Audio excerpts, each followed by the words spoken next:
that he planned to plant pipe bombs in the building and shoot any survivors. This, of course, is a developing story. World News with David Muir will have more from Washington following this newscast.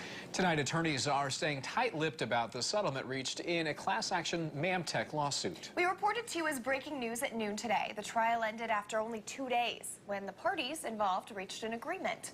We told you that the suit was to recover millions of dollars in bonds after the Mamtek development in Moberly went belly up. And for his role, Mamtek CEO Bruce Cole was sentenced back in November to 7 years in prison for securities fraud and felony theft. ABC 17's Dan Messinio was in court today. He joins us live from Jefferson City with the details. Dan. Yeah, Danny, when jurors sat down this morning here at the Christopher Bond Federal Courthouse in Jefferson City, they thought it was going to be the first day of a few weeks in the courtroom. But soon after it began, it ended when all parties involved reached an agreement. Now, this morning, U.S. District Court Judge Nanette Laffrey said all sides involved in the class action lawsuit were able to come to a settlement in the matter.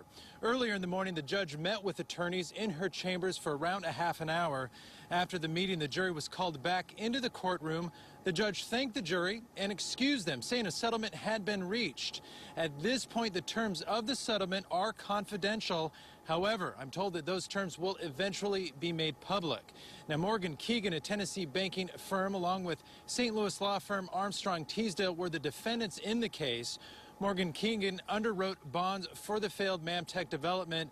Officials say it lied about the project and misled investors. Now, I talked to attorneys in the case. They declined to comment about the terms, citing confidentiality reasons. However, an attorney for the plaintiff did say that all parties must have been satisfied with the agreement in order to agree to it.